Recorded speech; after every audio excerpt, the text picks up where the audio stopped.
Hi, everybody, and I'm delighted to welcome you on our webinar experience or JFD Live to talk about from offline to online with a very inspiring and powerful woman. And we have also some men with us today. Just to give you just a quick uh, warm up here to tell you about what JFD is about. You know that JFD, Digital Women Day, was created 8 years ago to promote women in technology and innovation. We don't have enough women in this field, and we need more than ever. And we to have more women in digital. I think it's very important to create a better world. Um, More than ever now with COVID-19, there will be a before and after moment in the digital transformation of nations, company, and people. And no one can predict what's next in the global pandemic and when it will end, even if we know that there will a date end in France anyhow, a beginning of a date end. So jobs are shifting continuously, and while some jobs will see some changes, some might not be here when we get out of this crisis, and some will create it. So we need to rise. We need to stay sharp. We need to tool up to understand, anticipate, and go above and beyond. We need to leverage the right technology to stay ahead of the challenge. We need to be agile with organization and communication, and we need to more than ever activate purpose-led marketing messages and focus on helping customers and partners. So we need this this idea that we need to skill up, we need to be motivated to do that. And today, I hope that this webinar, this workshop, this experience will help you to understand how digital is key to elevate in this new world that we want to be better, of course. So I hope everyone that is hearing us is okay today, and I really want to thank you for taking the time. I want to thank you all our guest speaker to be around with us today. We're going to have a discussion led by Julia Seeger that I'm going to invite in very shortly. Julia Seeger from Tech 24, France 24, one of our partner, media partner. So thank you, Julia. And then you're going to have some breakout session. They will all go live one after the other. We're going to hear about Catherine Ladouce. We're going to hear about Francis Barrel from PayPal, Catherine Ladouce from Lenovo. We're going to hear from Microsoft. We're going to hear from all those experts about digital tool. So Julia is going to be coming up in a minute, and we have also, and of course, our guest star, Susanna Solis Perez, who is a European deputy, and she's member of the European Parliament. She's the rapporteur for the STEAM and Education Law by FEMM Committee on Women's Rights and Gender Equality. So that was, thank you so much, Susanna, for being here. And we also have Maria Kanov, who is the UX designer at LearnChamp, and she's president and co-founder at Women at EIT. So I'm going to invite now, I believe, Julia Seeger, if everything is okay from now. Julia Seeger is going to be hosting this discussion from Tech 24, and it's going to be fantastic. Is Julia coming up? Je suis désolée, en fait, je vous entends pas. Ah. Donc, je vois que vous arrêtez tous. Donc, j'imagine que vous attendez ma réponse, mais je vous entends pas. Je vous vois discuter, mais malheureusement, je ne peux pas entendre vos propos. Donc, j'essaye de voir un peu à distance pour voir ce qui se passe et si on peut essayer de me redonner le son. Donc, je m'en excuse. Oh, sorry, we're going to switch to English. I was just saying that I actually can't hear anything. So I'm seeing all of you discuss, but I can't actually hear you back. From what I'm seeing, you're hearing me perfectly. So I don't know if you want me to continue this way without hearing anything back. I mean, we can try to do that. Well, I'm thinking that maybe Delphine introduced me, but my name is Julia Seeger, and I'm a tech journalist for the French international TV station France 24. And I'm really happy to be here today, and I think we can just start this conversation. I mean, the goal is for me to help you steer this conversation, even though for now I can't hear anything. But the idea is for me to try to steer the conversation, and maybe we can start with our speakers and ask them to introduce themselves. This is indeed an opportunity. This COVID-19 outbreak is definitely an opportunity as well to try to reinvent the world and reinvent companies, and it's an opportunity for all of us to construct a new world, and maybe this time around a little bit faster, more swiftly. So things that took a really long time before are now going to happen perhaps overnight. So I'd like to know how all of you are coping with this COVID-19 outbreak, and what your companies are doing, and how the digital aspect is integrated. So maybe we can start with Susanna. Yeah. Hello. Sorry. Thank you very much. It's an honor for me participating in this dialogue. I am a member of the parliament, but I am also an engineer. And I am working in the parliament in two important committees closely related to the topic we are discussing today, the Gender Equality Committee and the Industry and Research Committee. And I'm working also in two important reports, such as the gender perspective on artificial intelligence in education, and the report on the European Institute of Innovation and Technology, and a report I have proposed, and I am now drafting on promoting gender equality in STEM careers and education. So this is a topic very important to me. And yeah, how we are working now in this with this COVID crisis. As you know, the EU is going through a very critical situation, both healthily and economically, and the Parliament cannot stop. It has to continue its legislative process. We were not prepared for this situation with MEPs coming from 27 different countries, but we are adapting. For over a month, we are now teleworking, and all our meetings are online. And it can get a bit tricky to have big meetings with over 150 people as simultaneous translation, but we are managing quite well. And the plenary sessions in Strasbourg has been cancelled. Instead, we have online plenary sessions. Tomorrow we'll have the second one. We will continue to vote by email with very limited debates and speaking time. But obviously things have changed, but we try to continue with all our meetings and working groups.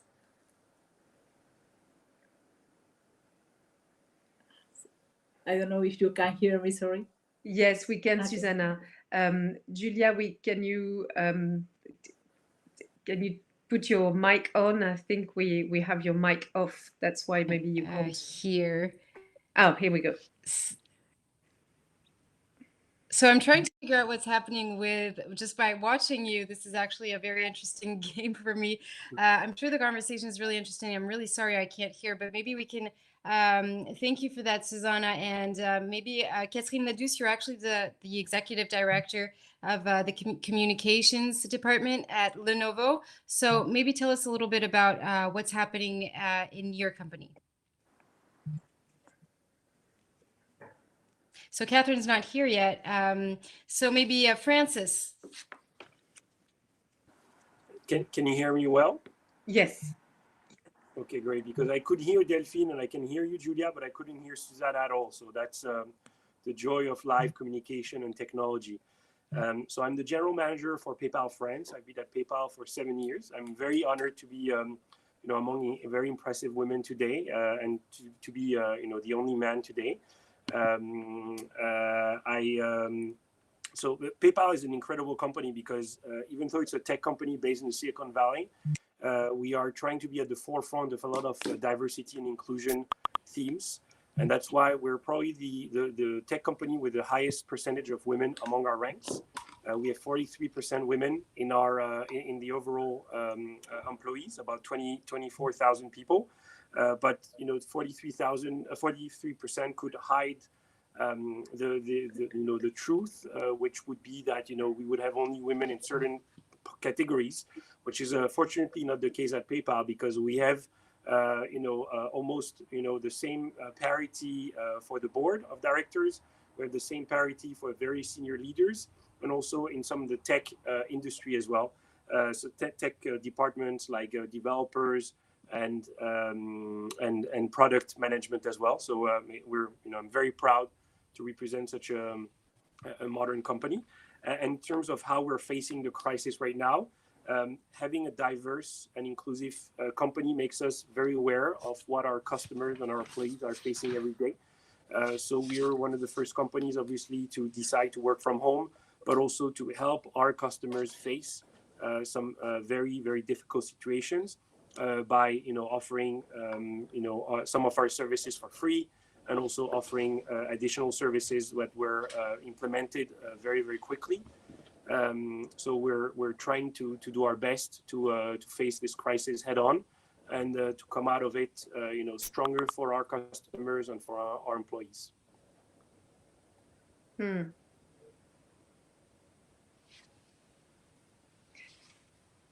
Okay, so I see that Maria is also with us. You're the UX, the user experience designer over at LearnChamp, but you're also the president and co-founder at Women at EIT. So tell us more about how, in your position, how you're coping with this new situation, and how the digital is coming into it.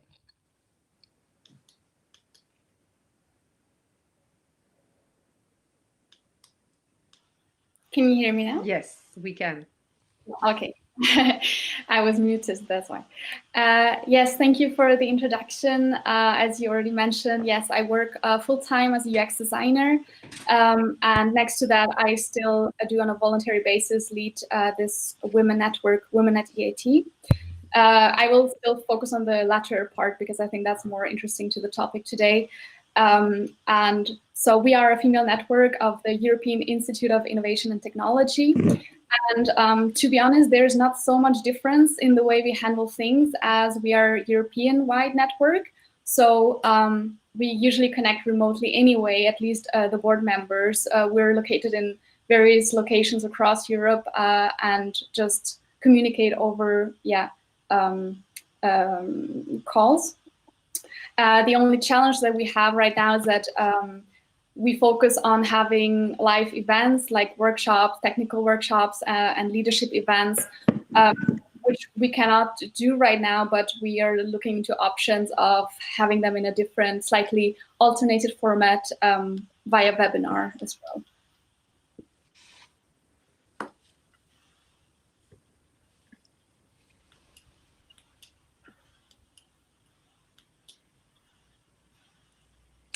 So maybe someone can tell me if Catherine is with us yet? I don't think so. Catherine is having trouble getting in. We were doing the test earlier on and she was fine. So perhaps Catherine is coming. She's coming, but she's not there. So if she is, maybe we can ask her to tell us more about what's happening over at Lenovo. I believe Catherine is not there yet because she probably joined with. So Laura, do you want to give us some insight here? Is she able to join, or? So let's go a little bit deeper into the conversation, if it's okay with you.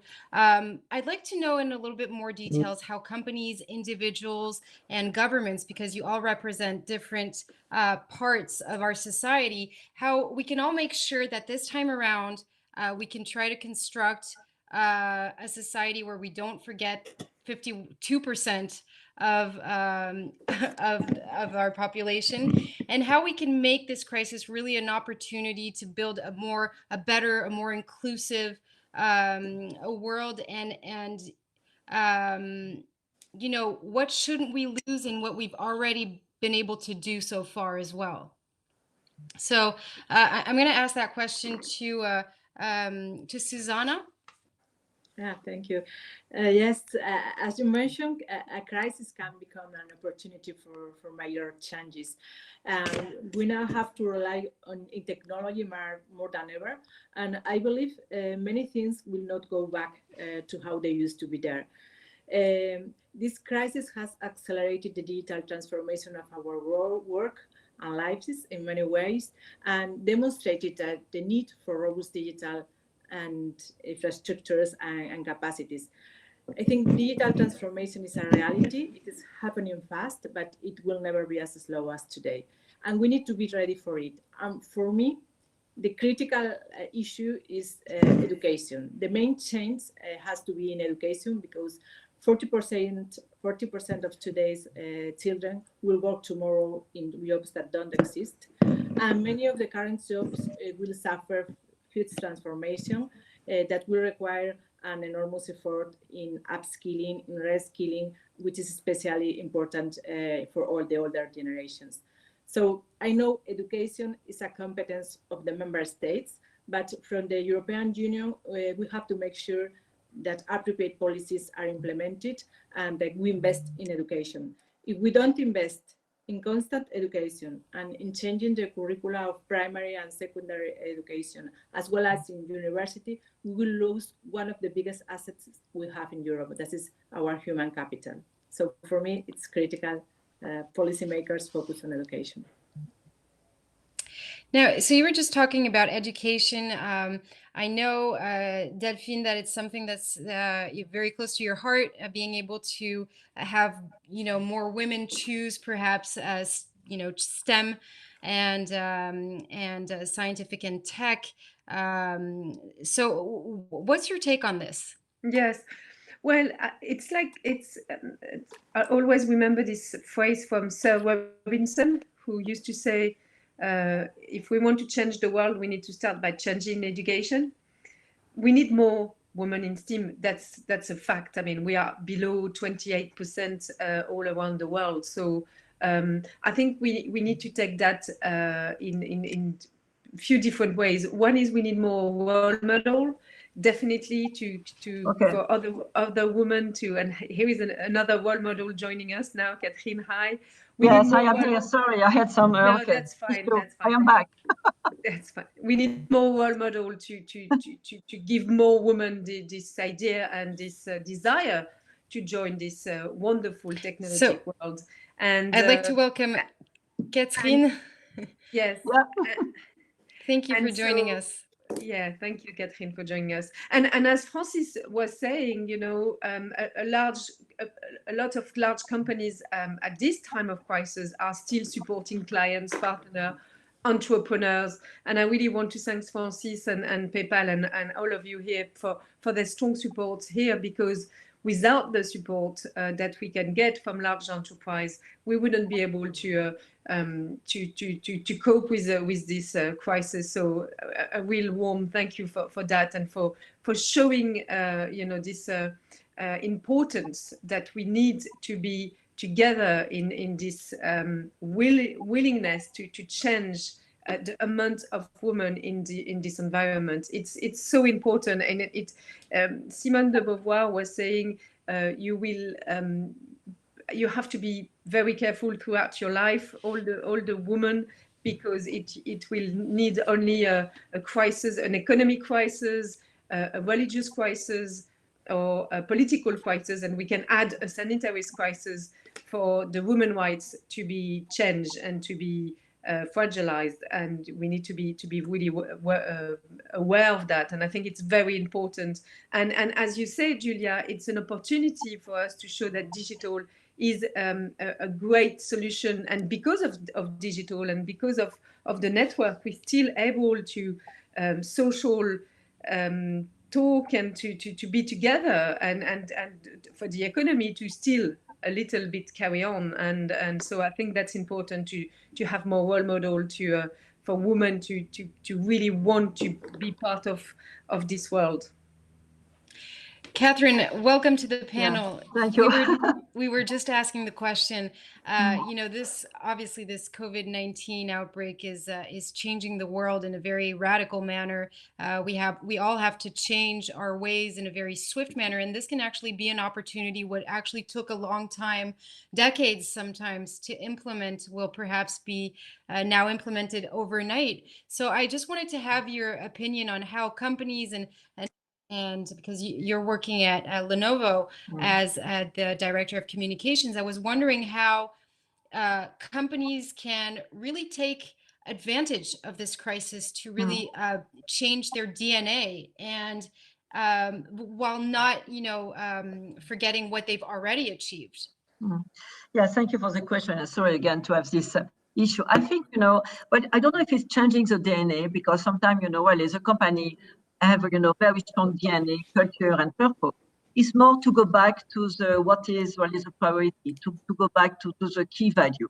And of course, for tech company, you know, we are, I think, and if I take the example of my company, of Lenovo, of course, you know, which is in China. So you can imagine we have been on front of the crisis. So first, of course, in this crisis, and having immediately, of course, the impact, but probably we have has a chance to learn also from the way, you know, we protect the employees, the way we engage, you know, with the customer. When the crisis came and with the virus came, you know, in Europe, in the US, and across the world, I think we have been a little bit lucky to learn a little bit more, you know, because it has happened before.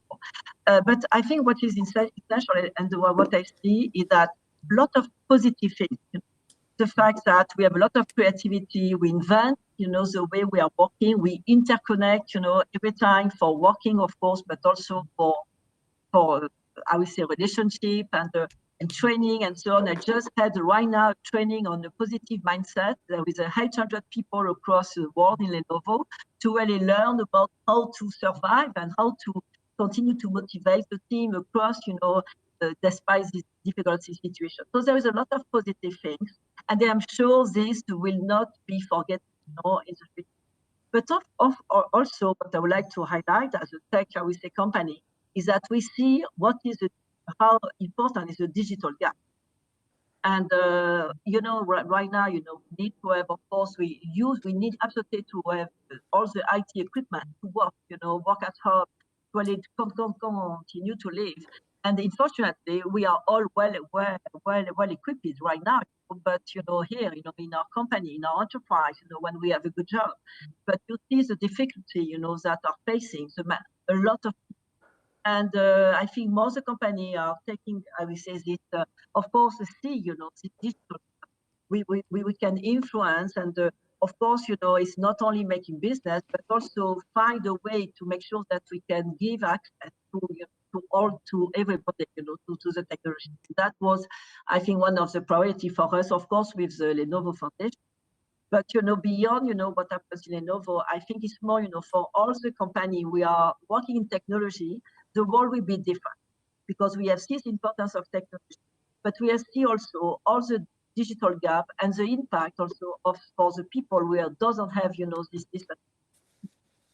Now, briefly, I'd like to have the reaction of perhaps Maria and then Francis on this question, and we'll start wrapping up, because we're actually already coming almost to the end of this discussion. So Maria and then Francis. Thank you. Well, I do agree with all that has been said before, but I just wanted to also highlight, because the question was raised on how we can build a better, more inclusive world. And I think it is important to highlight on the basic level is that women right now, we are, or like women in general, are actually hit the hardest by this kind of crisis. So if you just follow on what's been happening, you know, women are more likely to lose their jobs, as they're more likely to work in service sector, as like hospitality and tourism section. And also still there have this bigger burden right now with the domestic tasks and the homeschooling. So I think this is a really general level that we cannot neglect before talking about the general level in technology. So I would therefore like encourage also to have more women into those new policy decision making, and in the leadership positions, because then only then we can guarantee that men as well as women are taken into account when it comes to these decisions for the new, better future that we will face very soon. And Francis, please. Yeah, I couldn't agree more. I think there are two elements that need to be taken into account. One is parity, and the other one is on top of the technology gap is the financial gap, or financial inclusion, if you will. If you look at the parity, there's a picture going around that says that the countries that are doing the best against the virus are the countries that are led by women. So you've got Germany, you've got Taiwan, you've got South Korea. So I think those are indeed very positive messages that are going across. In terms of, instead of transmitting fake news, when you transmit very positive ideas, that the fact that women-led countries are doing the best against the virus, I think that's very important. So if we use this crisis to reinforce parity, Maria mentioned that the hardest hit are women. I think that if you use this crisis to make sure that the job and the pay gap is also being filled out, and that if the amount of days off that are being taken are the same between men and women, so that you really go into full parity, I think that's very important. The second aspect as well is, on top of the technology gap, you also have the financial gap, because it's one thing to be able to have access to a computer and being able to work from home, but if you can't, for instance, do your shopping from your home, or if you can't, if all you have is cash, and now cash is actually refused by some stores because they think that cash is dirty and all they want is either credit card or online payments, then that's something that is very difficult for people. And indeed, I think the statistics show that women are also more likely to not have a bank account, to be left out of the banking system. So on top of fighting for parity, I think that PayPal is also at the forefront of fighting for financial inclusion, and the fact that we're also helping some countries and some states, because even in the United States, you have some counties or states that are being left behind in terms of financial inclusion. So we're really trying to help and give free access to financial tools, and also to distancing shopping, so that we can help people be able to fulfill basic needs like buying their groceries, but also trying to survive the financial crisis. So you were just talking about financial inclusion, which is definitely an important topic. But I want to go a little bit towards parity. You know that the World Economic Forum says that we're going to actually reach parity by 2120, which sounds very far away to me. I'm just wondering, maybe Susanna, how does it work? Is it society that's going to push lawmakers to implement this, or is it lawmakers that have to have a little bit more courage and try to enforce it? Which way does it have to go? Yeah, we cannot wait 100 years for sure. It's true that we have come a long way in the progression towards gender equality, but it is clear that we have still a big gender gap. And as an engineer, I have many times seen the effects of stereotypes in those around me, and how important it is to have a role model and a mentor who encourages you, as the Pin said before. So I really hope we can work together to break the gender stereotypes that hinder women to go for entering STEM careers, and for going to ECT-related careers, because at the moment only 34% of STEM graduates are women. Only 70% of ICT specialists are women, and on top of that, in the ICT sector, women earns 19% less than men. And for me, it's especially surprising that this gender imbalance in the shortage of digital skills affects the whole population, including also the youngest generation, which has grown up with technology. That's why, for me, this is a topic. This is my priority within the Gender Equality Committee in the European Parliament. We need to bring this topic to the table, because the situation remains that there are too few female founders, too few women with technological within technological companies that have meaningful equity, too few female scientists, and too few women in decision-making positions.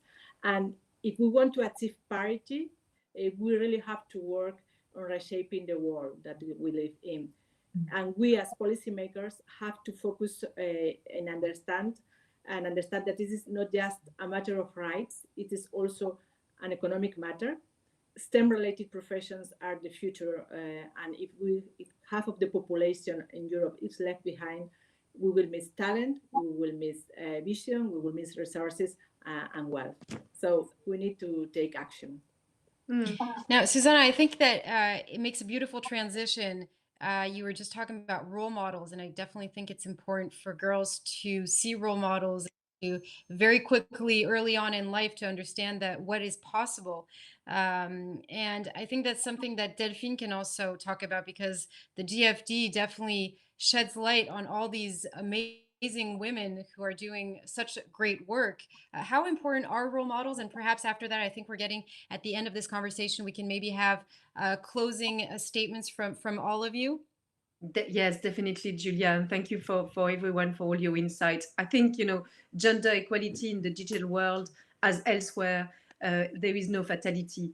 We need the need for long-term, determined, common actions are definitely needed, and we're showing today that all those large companies like Lenovo, PayPal, the European Parliament, and all the action are going to accelerate this parity, because yes, parity doesn't wait 100 years, and we will not going to wait 2120 to achieve this parity. And I think digital is an historical accelerator of this parity, and this crisis is unfortunately, but it's also an accelerator of the digital transformation. So and that is definitely very important to remind ourselves, because very often we invent scary future to avoid them, but in the end we fail to avoid them. So we need to really be aware that this is actually if we don't do anything, we will have to wait 100 years. So we need to be very, very focused on this action here, and we've been doing this for 8 years. So thank you very much, Julia. I believe we're gonna wrap up now, and we're gonna pass on the different sessions. I really want to thank Catherine Ladouce from Lenovo, and Susanna Solis Perez from the European Parliament, and Maria also to be around with us today. And yes, you're right, Maria, women are the first one to be hit by the crisis. So we need we need to have some solidarity between us. So I'm gonna pass on to Francis Barrel for the first breakout session. Is that correct? I believe for the program today. Francis, you're gonna take over. Yeah, thank you, Delphine. Yes, please. Thank you, everyone, for joining this amazing panel.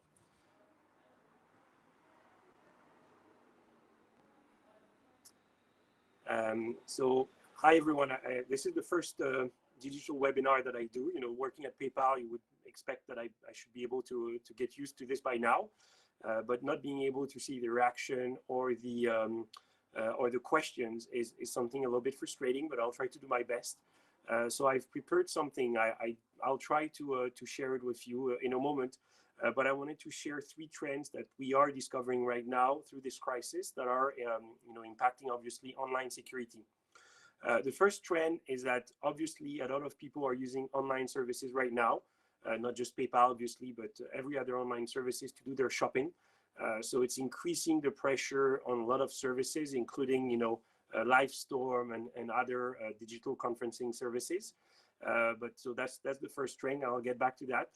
The second trend that we see is a lot of people are now sending each other funds, money, through digital services. And PayPal, as you might remember, was founded across the idea of sending your money to a friend, PayPal, so PayPal. And people have forgotten a little bit that on top of being able to buy online, you're also able to send money to your friends or family or to other people through PayPal. And we have something called P2P, peer-to-peer services. And it's becoming very, very popular in those time of social distancing. And the third trend that we're seeing, obviously, is attacks, on people's, cybersecurity threats that we're seeing. And when we talk about cybersecurity, it's not just ransomware or trying to attack someone's server, but it's also doing some phishing and spoofing in order to steal your social information and trying to steal your money. So this is something that I will focus in a moment. But just to go back to the first two trends, because I thought that would be interesting. Obviously, what we're seeing is that online groceries and a lot of do-it-yourself services are being very popular as people are staying at home and trying to either fix their houses or occupy their family. So that's why do-it-yourself and artistic activities are very popular on top of online groceries. Obviously, we're seeing a lot of digital services like gaming and online platforms that are streaming movies and entertainment are also very popular. If you go to the second trend of sending money to friends and family domestically or abroad, this is something that is also very important, very powerful, because as we mentioned in the panel before, a lot of people are hit very hard by the crisis, women, but also younger people, older people. So PayPal is trying to help by enabling their services outside of the home country, where we have a services called Zoom. There's also helping people send money abroad in an instant. So this is something that is very, very helpful. And as I mentioned before, PayPal is trying to help improve financial inclusion. And those are the services that help financial inclusion. Now, if we get to the cybersecurity part, obviously, the more people use online services, the more people send money to each other, the more they are at risk of seeing their identity and their financial information stolen. So there are a few tools that we've put in place. We've gathered all our tips and information into one centralized place called the PayPal Newsroom, which is available in several languages in several countries. So you just Google PayPal Newsroom from your house, and you'll discover for different languages some tips about cybersecurity. And those are tips not just for PayPal services, but that can be applied for any online services. And some of them concern your password to make sure that you can have a strong password. And obviously this is common sense, but a lot of people are still using very easy to remember password like their child's name, their pet's name, or country, and that's prone to be easily hacked. So this is very important to use either a sentence like I love cheese, or I love baseball, I love chocolate as a sentence, something a little bit less obvious than that, obviously. But if it's a longer sentence, but still easy for you to remember, but very hard to guess, it's going to help. You can also use password generating services that are embedded into your smartphone or some browsers. This can help also protect your accounts, your online accounts, from being hacked. The second tip that we also want to give is when you get an email that is trying to steal your information. So you have it's called social engineering. So the idea is someone will try to gather your information, your date of birth, your address, sometimes your social security number, which is very common in the US and very important to get loans or to apply for financial services. In France or in Europe, it's less common, but still, the more information a hacker will get on you, the more he'll be able to steal your financial information. So in order to avoid that, you need to make sure that when you get an email from someone, you look for a few tips that will help you understand whether it's a real email or whether it's a fake one. So the first thing that you'll see is that, for instance, when PayPal sends an email, we always address the user by his first and last name. We don't say dear sir, dear madam, or hello. This is a way to show that we already know the first name and last name of the user, So we're not asking him for this information. And a lot of banks usually are doing the same thing because they know this information from you. So they'll always use your first name. They'll say, "Dear Francis," or "Dear Mr. Burrell," to take my example, so that you'll know that they are addressing something to you. The second thing that you always need to check is who sent you the email. So even if it says that it's from PayPal or from your bank, you need to go on the email address itself and you need to highlight it so that you can make sure that it is from the right services. And you will see that even though it appears from being PayPal, from your bank, or from even the state fiscal services, it might be from someone that is trying to pretend to be from a different service. So just go on the email address and try to look at the details. You'll be able to see that it's it might be a fake. And it's actually the same thing for links that it will send you. So most of the time, PayPal does not send a link. They will say, if you need to access your information, just go and log into your account. And we don't even link to the PayPal account. We just say, go and log into your account. And a lot of banking services, a lot of government services do the same thing. They just say, go directly into the usual place where you go and log in with your usual information. They will never ask you for personal details, and they will not put a link into the email that they're sending you. But if there is a link, the best way to check that it's real is the same thing. If you go on the link without clicking on it, but just highlighting it with your mouse, you'll be able to see that the link might actually fake and is trying to appear as being genuine, just like the email address. And the last thing that you can also remember is that a lot of those spoof or phishing email address or emails will always try to ask for some information with adding urgency. They'll say, "Oh, please do that within 5 days, otherwise your account will be locked."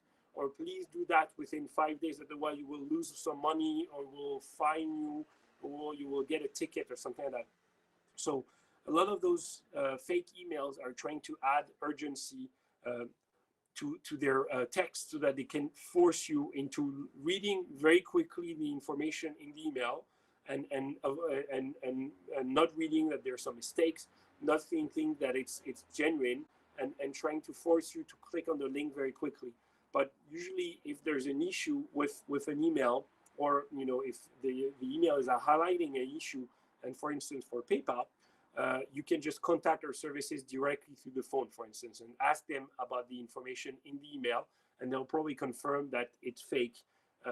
So our customer service is always available. Same thing with your bank, same thing with the tax services and with other government services. And I know it's probably hard to get a touch of those services in such current times, because they're usually pretty busy. But it's very easy, again, to log into your account, your respective account, banking account, tax services account, and check whether you see an alert. And usually, if there is an issue, it will appear in this account itself. The last thing I want to mention is that PayPal's job is always safety first, and making sure that things are easy to do second.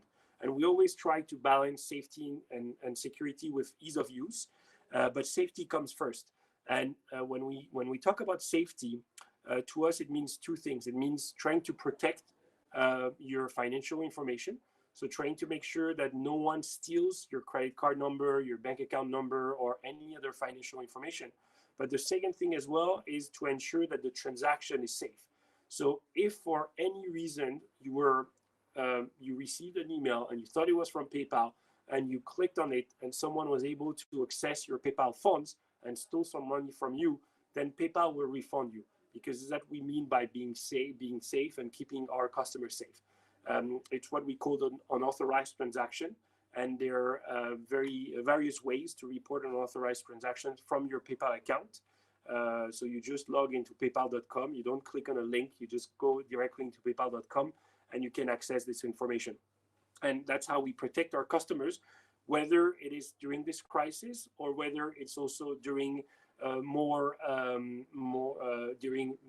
normal times. So those are the key messages for you. I'll try to send to Delphine and the JFD team the short presentation that I've done, so that she can share it with the attendees.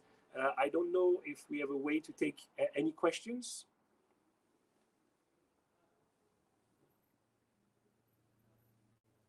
Hi, Francis.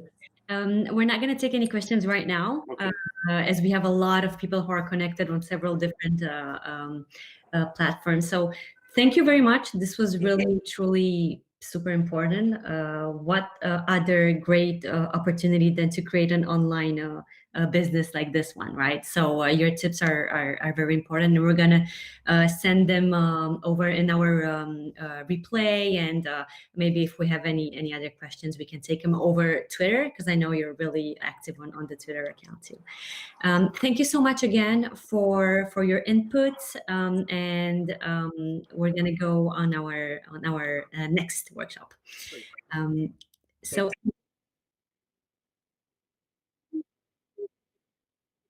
bit more on AI for good. Now I know we've heard this a lot. What exactly is AI for good?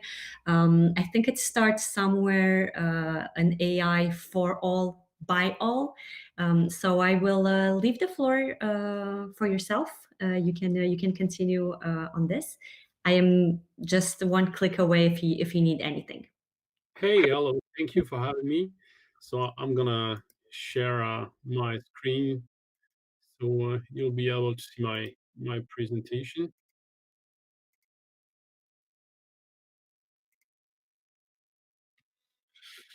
So please interrupt me if you do not see anything.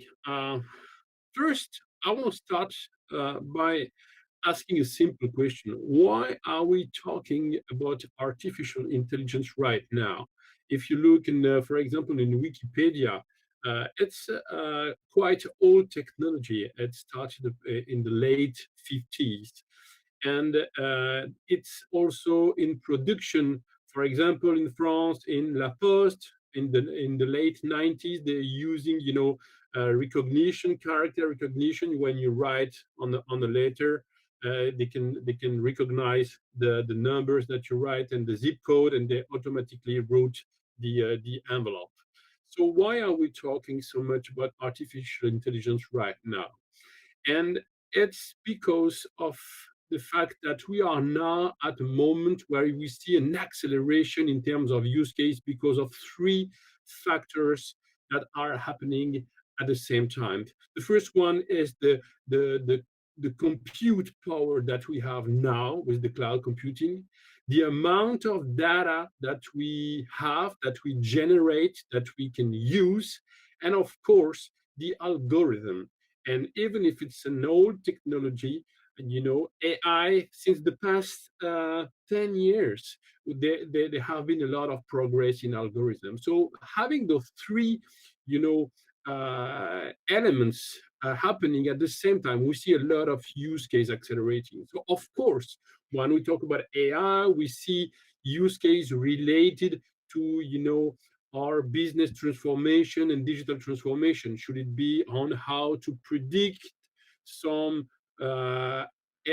happening, incidents for predictive maintenance, to forecast for the financing, to do some stock optimization, to personalize the experience on a website or on an app, or building a bot, a chatbot, where you can talk a lot. For example, in this COVID-19 crisis, we see a lot of hospital building an assistant, a personal assistant, and a bot. You also can scan documents and do knowledge management. You can use computer vision for security purpose, but also you see some experience on the retail industry. But most of the time, what we do not see is that AI is driving innovation for sure, but we definitely need, and we are committed at Microsoft, to empower people, because a lot of people need to upskill and reskill, but also we need to put that technology in everybody's hand. And there's also an aspect which is the responsible AI aspect, which means the ethical part, but also the societal impact that it has. So let's jump on this responsible AI. Of course, we definitely need to put that technology to work towards solution to solve, big societal challenges that we have for the environment, for the biodiversity, for accessibility, the humanitarian action, the health sector, and you'll see a lot of scenarios happening right now, but also for cultural heritage. Just to illustrate what does it mean, AI for good or for societal impact, I took an example because with video on accessibility, and I will share the video. And what's interesting in that video, it's about the technology that is accessible, but the fact that it can be put in everybody's hand. And I will cover that a little bit later. So let's roll out the video.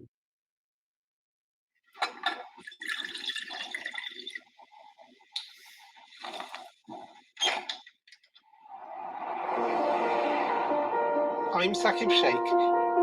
I lost my sight when I was 7. And shortly after that, I went to a school for the blind. And that's where I was introduced to talking computers. And that really opened up a whole new world of opportunities. I joined Microsoft 10 years ago as a software engineer. I love making things which improve people's lives. And one of the things I've always dreamt of since I was at university was this idea of something that could tell you at any moment what's going on around you.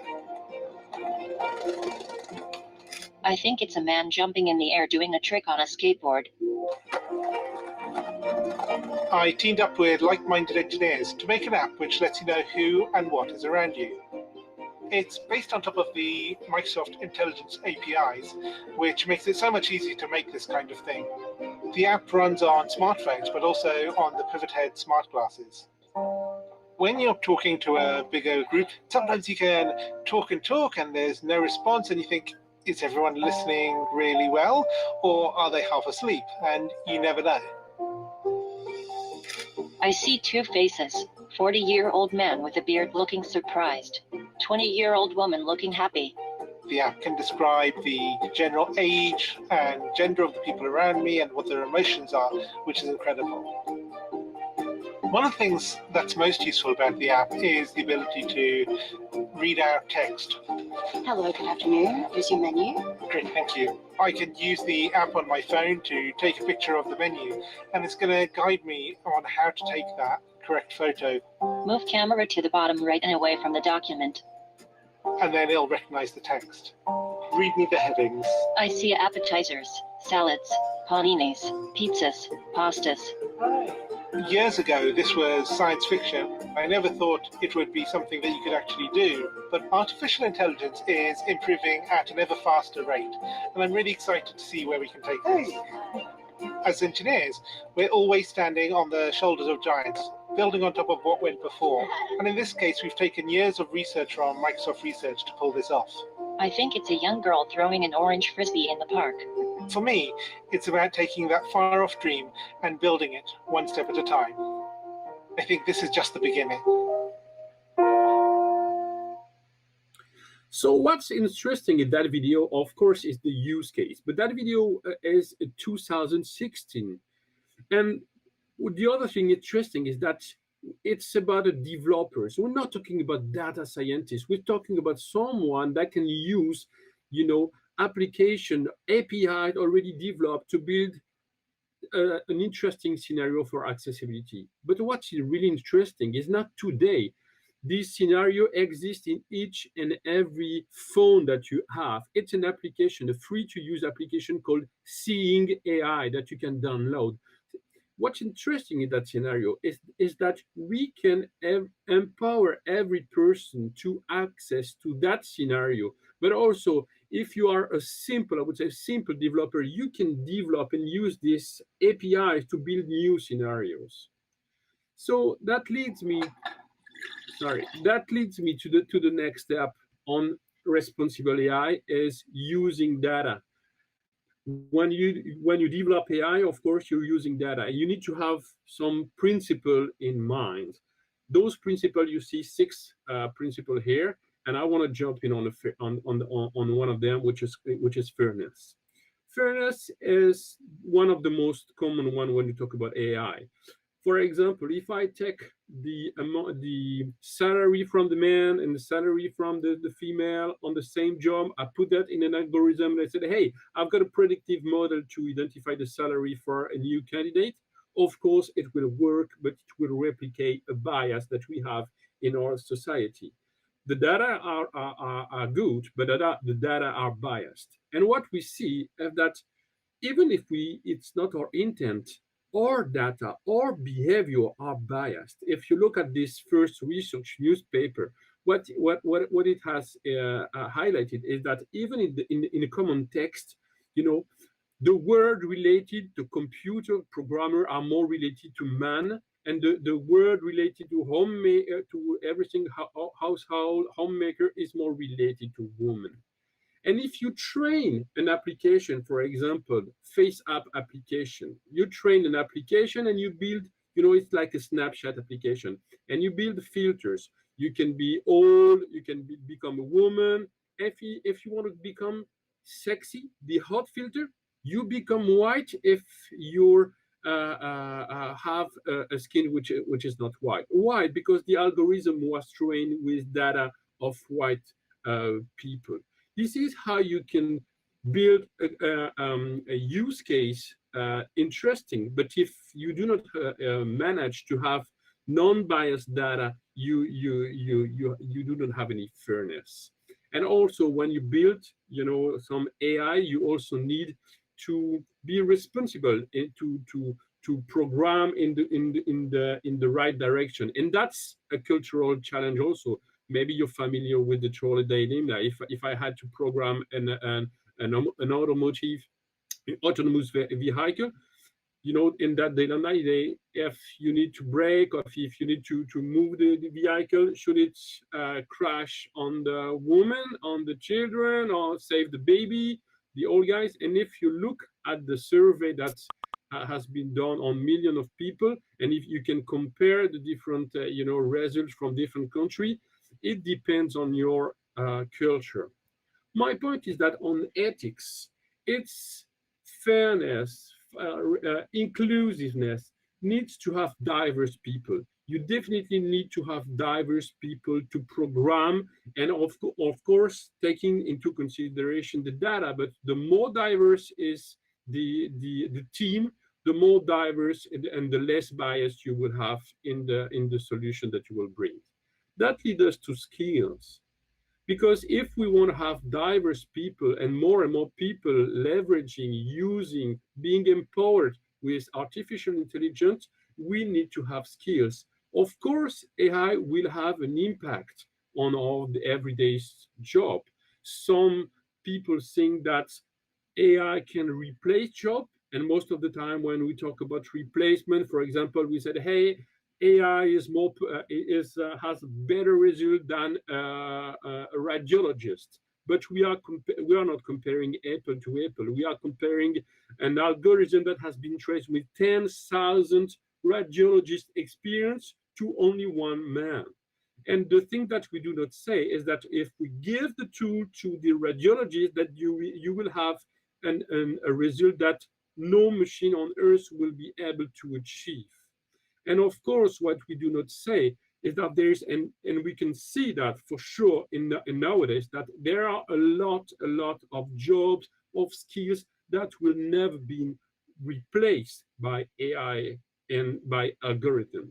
So the question, and also it will create a lot of jobs. So the question is, in each and every job that we have, what are the new disciplines that we will need to develop? Of course, related to AI, it's computer science, it's data science, it's ethics, but it's also true for each and every job that we have, because in each and every job, we will use technology, we will use AI.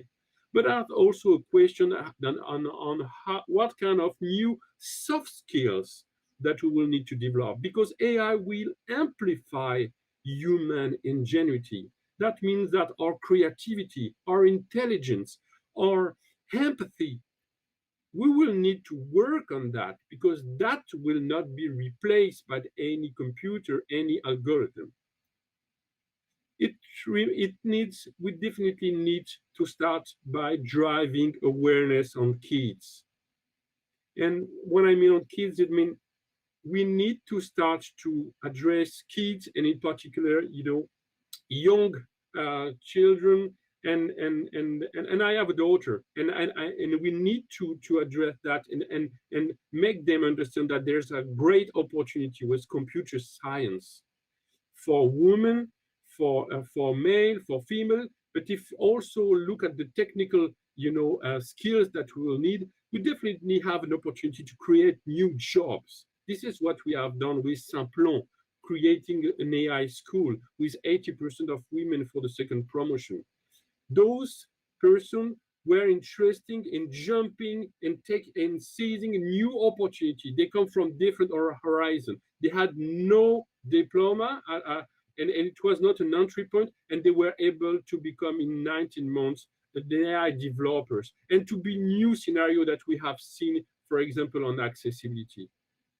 But for that, not only technical people or kids need to be aware, but also leaders. And this is why we are trying with some AI business school and some content to drive awareness on our leader, so they can capture innovation, but so they can empower, upskill, reskills their employees and drive a more diverse and inclusive environment and skilled team to build new scenarios and AI-focused scenarios. With that, I can handle some questions and remarks if they are done.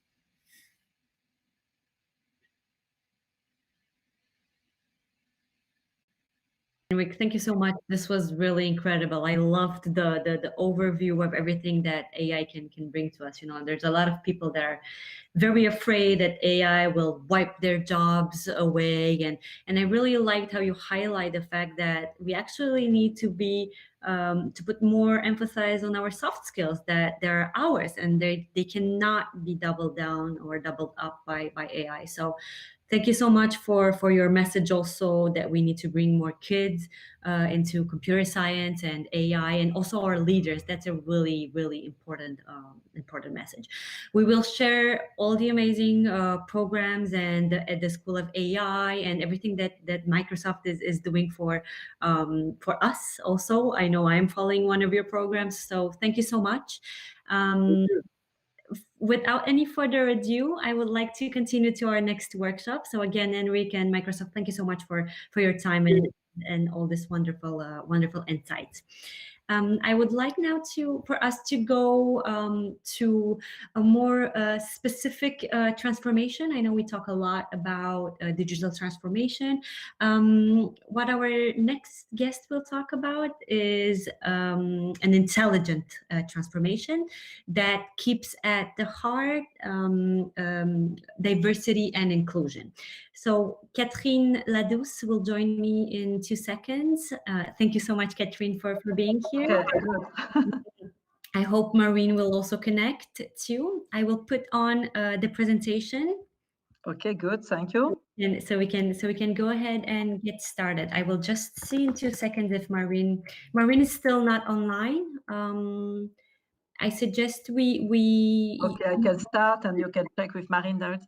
Okay, good, because I think it was so hello everybody. For those who are, stay here, and we're very, very pleased, because I think it's a perfect transition with, what has been presented right now with, I think our friend from Microsoft, we are really partnering with Microsoft, and I think it's really important because he already demonstrated more, we say, expertise views, and I could do that.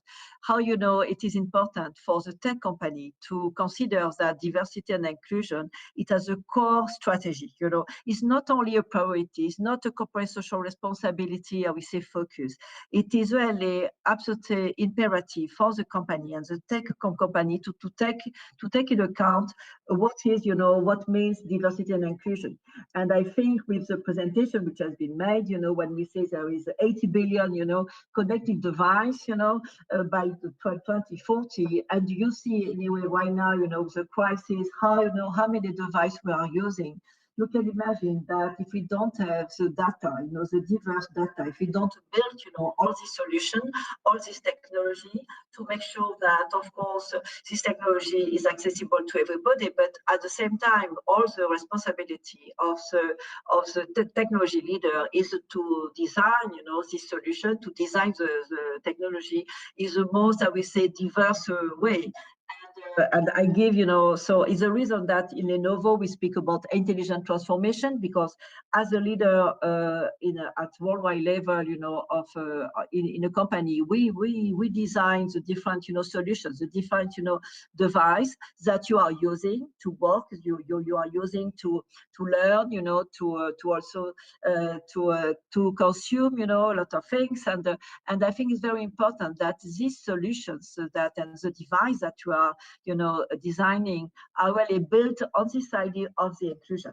And so, I think I don't need to go very long, on this chart, because exactly what Enrique was telling, and there is, this research which has been made, which really show, how we can, in an unconscious way, absolutely, associate, some men, of course, the gender. So we speak about men, and there is an association with the gender bias. Unfortunately, speak about businessman, but the nurse, is a woman. And by the way, on the chart, there is a nurse who was a woman. But well, that is really, unfortunately, it is the way we are living, because we have, thanks to all the education, we have this bias that I think we need absolutely to take into account to avoid, and also Enrique shows this example, of, the mistakes that we are, of course, we can face by not having all the diverse data. That is really important, because we see, for example, that when you are unfortunately not white and not and you are a woman, you have, unfortunately, some difficulty sometimes to be recognized. So now, the tech company have realized, all this challenge, and the tech, I think, actions, all the company, not only Lenovo, of course, all the company, to get diverse team and to get diverse data. That's the reason that we have this, I would say, this purpose, of Lenovo, and which since a few years we say we are delivering smarter technology for all. And I would like to insist not only on the smarter, because of course all the computer company, we say that they have the best, the best computers, the best solutions, but it's really for all, because the idea is really to make sure we design, this all the solutions for all, and that means that diversity and inclusion is not only, I would say, a slogan from communication, but it's completely embedded, in the core strategy of Lenovo. And now to go back to why, we have this, Lenovo has, I would say, decided to develop this strategy, is because also it's really based on its origin. The foundation of Lenovo has been created in 35 years ago in China and became global 15 years ago by the acquisition of IBM PCD and also Motorola and some other, company, and to become now, a global company. But, we always say that the diversity is the DNA of the Lenovo culture, because I think this company succeeded by the fact that they respect the different culture, and they take advantage of the fact that you were bringing, for example, people from the East, world, people from Western world, and, take into account all this diversity has been really an asset for the company. And since 3 years, now we speak about diversity, but we move to the concept of inclusion, because we consider that it's not enough to, I would say, to respect. Of course, we need to respect people. We need to respect the different groups, different diversity, of course, gender, but all the other diversity. But it's not only enough to integrate. We need to absolutely include them. It means really to take into account the difference, but at the same time to merge, all the difference, and sharing same goals, and making sure that everybody is contributed, to the overall objective, of all our projects and all the companies. So that is really the vision that we have of the inclusion, which is not only, of course, is with the employees and making sure we have a diverse, team, but also vis-a-vis to the community, the supplier, our customer. It's really an overall strategy, which really, I think, define now, the Lenovo vision for the future.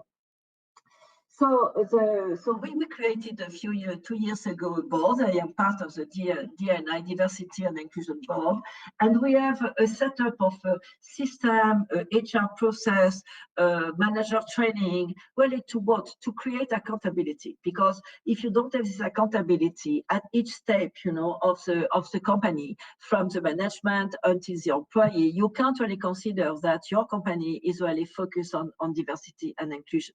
So that is really important, of course, to make actions and then to publicize, this action, to really evangelize more and more people to consider that's the top priority.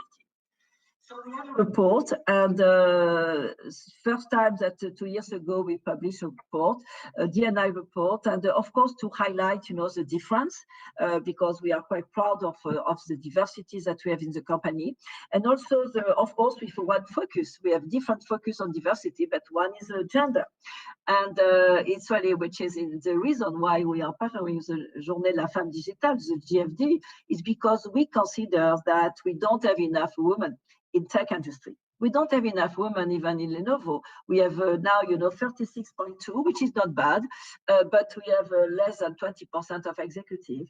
And even if you have a good ratio of women in the lab, with 27% engineer, and mainly in large part in China, because that, as Delphine said during the panel, it's not a fatality to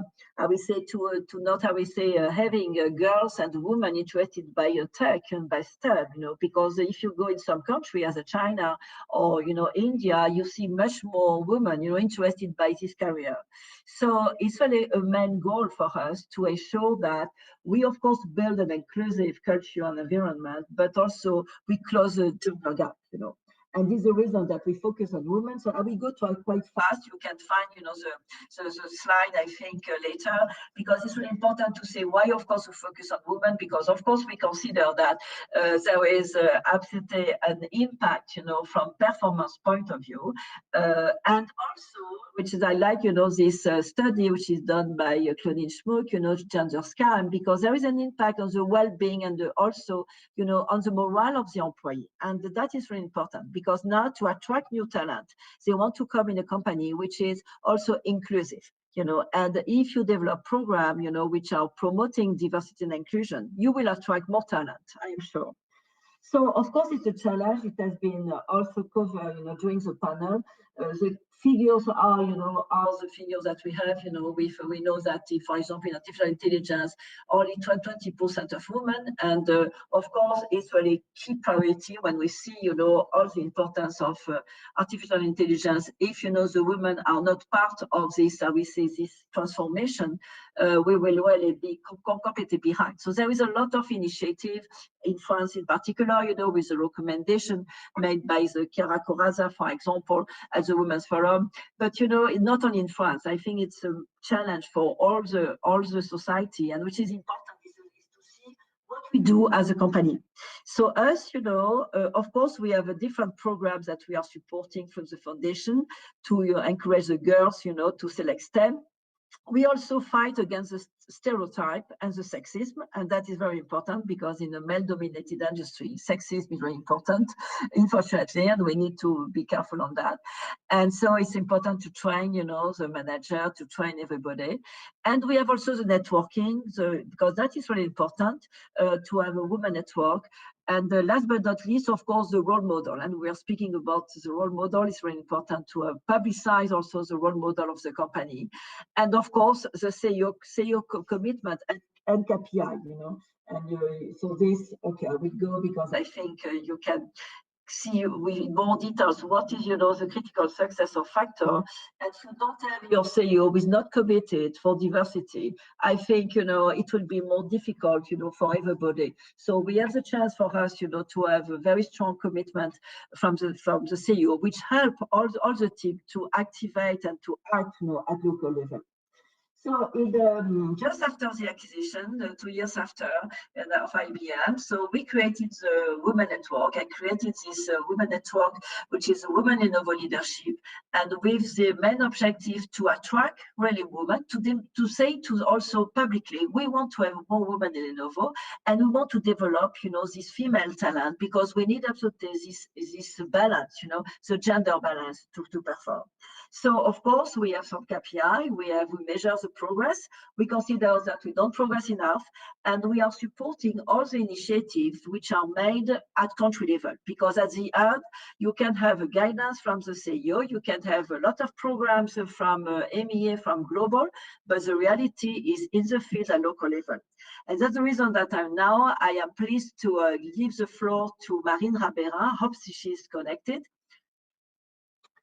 Because that is what we do in MEA. So let's, a lot of activity in MEA, with newsletter and of course Women Talent Pool program and the sponsorship with the JFD. But I would like to have Marine, I don't know if she's connected, to explain what she's doing, in France. I'm sorry, Maria, there's a little bit of trouble technically connecting. So if you can continue the discussion, and I will keep on. Okay, so I will explain. Apparently she can be connected. Okay, so in France, Marine Raberin is head of the Lenovo network, which has been created. At the beginning, it was only dedicated to women, but now, it is really on the broader concept on diversity. So it's a group of 30 people. We are all volunteer, all diverse, by the way. There is, I think, 30% of, or even 40% of men. And they are really a group which is proposing a lot of action. They are also very active to promote action internally and also externally to really create this inclusive environment, that I think we want to see in a company as Lenovo. So they take care about different diversity, starting with the gender, but also LGBT, handicap, the generation, social. And that is interesting because you have this base of people who are, that also from management perspective can be absolutely your relay, vis-a-vis to the market, and very creative and inventive. And in terms of, so I am really sorry that Marine is not able to explain you, because they made a French, I would say, initiative that I love it, and we are going to implement at MEA level. They decided to do a diversity award, Diversity Manager of the Year, truly with the objective to raise more visibility about diversity, to engage more the employee, and of course to recognize, the manager who are, I will say, the best, in the way they manage in a diverse way. Second, in the way they all represent also the value of diversity and inclusion, And so they made this competition just 1 month ago. And they have very, very strong criteria, very factual criteria regarding gender diversity of their team, regarding the promotion, of course, the performance and the result, and some internal survey. And then they do as speech in front of the executive board to demonstrate why diversity is important. And so that is really a key example about, how to promote, I think, diversity in a company. Then, of course, we are partnering with the Cercle Intérêt, which is the network of, which is a network gathering 15 network of 15 companies which are in the sector of technology and scientific sector. So you see the logo here, IBM, of course, because part of the foundation of the Cercle Intérêt, which has been founded, close to 20 years ago. And it's really a way also to work, as I will say, between different colleagues, and to see, what are the key solutions, to propose to our management. What is, the best, solution to attract? That was the theme of the event, this year. What is the best solution, best practice to attract more women and how to retain them, So that also is an active contribution from the Lenovo network of in France with this organization that I am really proud to lead right now. Yes. And then, last but not least, part of this group of the Cercle Intérêt, there is a group which is Women and Artificial Intelligence. And very interesting, of course, by what has been said before, because it's really important. We consider that as we are all company in technological and scientific sector, that we can't, we can't consider that artificial intelligence will be without the women. So a group has been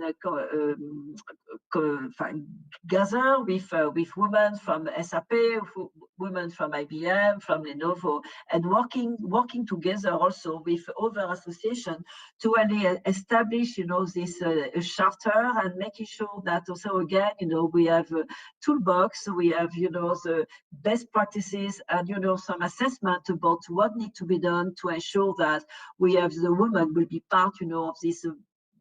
I will say strong transformation, which will be made with artificial intelligence.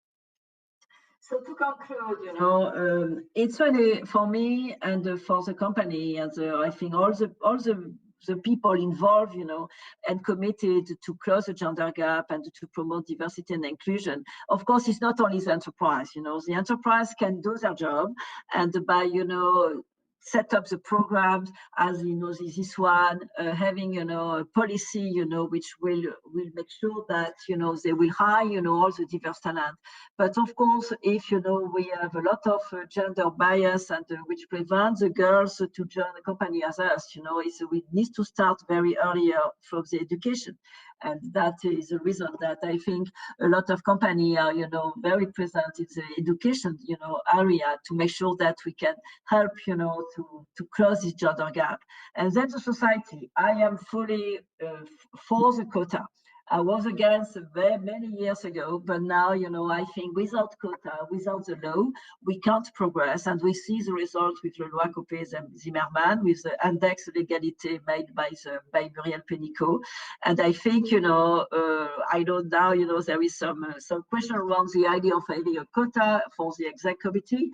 I think we need to have, some government actions, and from European also, and also, of course, with the promotion of a woman as a role model and the media and so on. And at the end, of course, it's in our hands, with the help of the men, because I don't want to forget the men, because they have the power right now. They have majority of the power, and I think it's important to of course connect, all the women together, but with the support of the men, because it's really a battle for the entire society to get, this parity, as this gender, balance that we are looking for at each level of the company, of the society, and of course in some area as a tech industry where unfortunately we are still, have a gap. So I call for all the people interested, by this webcast to continue to see, the opportunity even for the young generation in the tech, industry. There is a fantastic opportunity of career for women there. I can prove that. Thank you. Catherine, thank you so much, and I'm really sorry we couldn't connect Marine, but we will maybe set up as soon as we can meet in person. We will set up a meeting with her at our club, so she can also tell her point of view and the wonderful things she's putting into place in France. Thank you so much. I'm sorry. Yes, I'm really sorry. Thank you so much, and I will be sharing, as you already allowed us, we will be sharing this presentation with everybody, and the replay is also available, so for them to see how they can actually implement likewise strategies, as you mentioned. Yeah, because she says that she's connected, so that I am surprised. I don't know, Marine, but. Well, she's connected, but she can't be on stage, I think. I see she is not connected from my point of view, and we tried with different other people from Lenovo that I salute. They are connected. Okay, well, it's a shame. Anyway, so thank you for the opportunity to share, our experience. Thank you so much. And again, we will be holding a live meeting with Maureen, so she can also have her part of the presentation. Thank you so much, Catherine. Have a lovely day. Have a lovely evening. Thank you everybody on all our different platforms who followed us. The replay will be available, and we will send you all the details to follow it. Have a lovely day. Bye. Thank you. Bye.